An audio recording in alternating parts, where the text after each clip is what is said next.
దేవునికి స్తోత్రము. అనుదిన దేవుని వాక్య ధ్యానమునకై ఈరోజు 2026 సంవత్సరము మే నెల 13వ తారీఖు. ఈరోజు ధ్యాన వాక్యము పరిశుద్ధ గ్రంథము నుండి కీర్తనల గ్రంథము 147వ సంకీర్తన 6వ వచనాన్ని మనం ధ్యానించుకుందాము. ప్రియ దేవుని బిడ్డలారా, వాక్య ధ్యానానికి సిద్ధపడి ఉన్న మీ అందరికీ క్రీస్తు ప్రభు వారి ప్రశస్త నామములో మీకు శుభములు దీవెనలు కలుగునుగాక. నేటి వాక్య ధ్యానాన్ని మనము శుద్ధ హృదయముతోనూ ఏకాగ్రత కలిగి మనం ధ్యానించుకుంటూ దేవుని మహిమపరుచుకుందాము. నేటి ధ్యాన వాక్యము కీర్తనల గ్రంథము 147:6.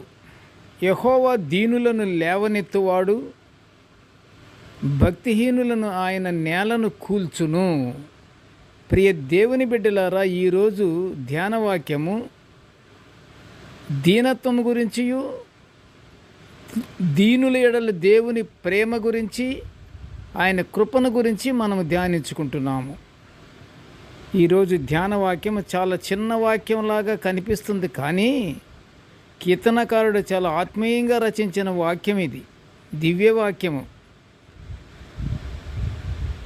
యెహోవా దీనులను లేవనెత్తునన్న ఈ వాక్యము చాలా విలువగలది కూడా. ప్రియ దేవుని బిడ్డలారా, ఈ విలువలోని సత్యాన్ని మనం గ్రహించాలని దేవుడు ఎంతగానో ఆశిస్తున్నాడు. దేవుడు ప్రేమించే దీనత్వం మనలో ఉండాలని దేవుడు కోరుకుంటున్నాడు. దీనత్వము, తగ్గింపు గల ప్రార్థన దేవునికి ఎంతో ఇష్టము.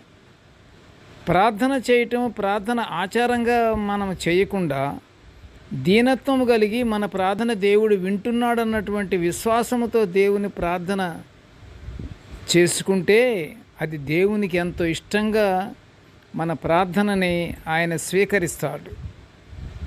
గర్వము, అహంకారము గల మనుషుల ప్రార్థనలు దేవుడు పెట్టడు. ప్రియ దేవుని బిడ్డలారా, మనం పొందుకుంటున్న మేళ్ళన్నీ దేవుని కృపతోనే వాటిని పొందుకుంటున్నామని మనము పూర్ణ హృదయంతో గ్రహించి విశ్వసించాలి. ఆయనకు కృతజ్ఞతా స్తోత్రాలు చెల్లించాలి. మనం దీనత్వం కలిగి ఉండాలని దేవుడు మిక్కిలిగా కోరుచున్నాడు. ప్రియ దేవుని బిడ్డలారా, దేవుడు అహంకారులను ఎదిరించి దీనులకు కృప అనుగ్రహిస్తాడని యాకోబు పత్రిక 4:6 వివరించడమైనది. చదవండి ఒకసారి.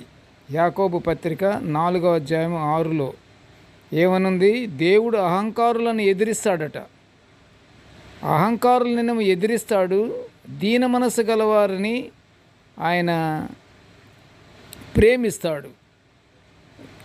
ప్రేమించటమే కాదు, ఆయన కృప కూడా అనుగ్రహిస్తాడట. అంతేకాదు, మనిషి దీనత్వం కలిగి ఉంటే దేవునిచే ఆశీర్వదింపబడతాడు కూడా. ప్రియ దేవుని బిడ్డలారా, దేవుని దయ కూడా సమృద్ధిగా కలుగుతుంది. సామెతల గ్రంథము 3:34 దీనుని ఎడల ఆయన దయ చూపుచున్న చక్కని మాటను ఆయన వ్రాయబడి ఉంది. ఎక్కడ? సామెతల గ్రంథములో దీనుని ఎడల ఆయన దయ చూపును అని వ్రాయబడి ఉన్నటువంటి మాట సామెతల గ్రంథములో ఉన్నది. దీనత్వము దేవుని దయను పొందే భాగ్యాన్ని కలుగజేస్తుంది. ఎంత గొప్ప మాట! దీనత్వము ఎలాగా? దీనత్వం ఉన్న మనిషికి, మానవుడికి ఏమి కలుగుతుంది? దేవుని దయను పొందగలుగుతాడట. దీనత్వము, దీన మనసు పరిశుద్ధ గ్రంథములో మిక్కిలి గొప్ప స్థానాన్ని పొందుకుంది. పేతురు కూడా తన మొదటి పత్రికలో 5:6 ఏమనుందంటే, ఆయన బలిష్టమైన చేతి క్రింద దీన మనస్కులయుండుడి అని వ్రాయబడి ఉన్నది. ఆయన బలిష్టమైన చేతి కింద దీన మనసు కలిగి ఉంటే ఇంకా భయమేముంది? ఆయన ఆశ్రయంలో ఉన్నట్లే కదా. ప్రియ దేవుని బిడ్డలారా, మనము మాట్లాడే తీరు దేవునికి ఇష్టమైనదిగా ఉండాలి. అలా ఇష్టమైనదిగా ఉండాలంటే మన మాట ఎలా ఉండాలి? మృదువుగాను దీన మనసుతోనూ మాట్లాడుతుండాలి.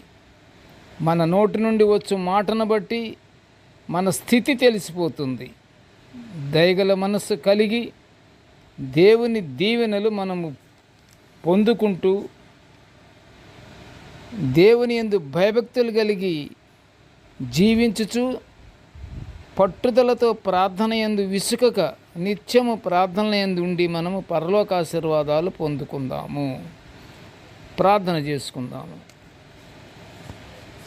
కృపగల నాయన, ప్రేమగల తండ్రి, నీకు స్తోత్రములు. ప్రభువా, నీ యొక్క దివ్యమైన వాక్యాలను మేము నిత్యము ఇలా ధ్యానించుకుని ఈ గొప్ప భాగ్యాన్ని మాకు అనుగ్రహించినందుకు ఎంతో నాయన నీకు స్తోత్రములు స్తోత్రములు స్తోత్రములు తండ్రి.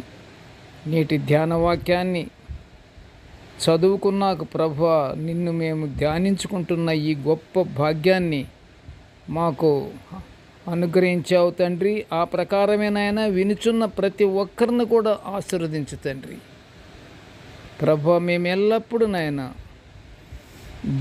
దీన మనసు కలిగి నీ యందు భయభక్తులు కలిగి నీ కృపను పొందుకునే భాగ్యాన్ని మాకు అనుగ్రహించమని ఈ మనవులన్నీ యేసయ్య పుణ్యనామమున వినయముగా వేడుకొనుచుంటున్నాము తండ్రి.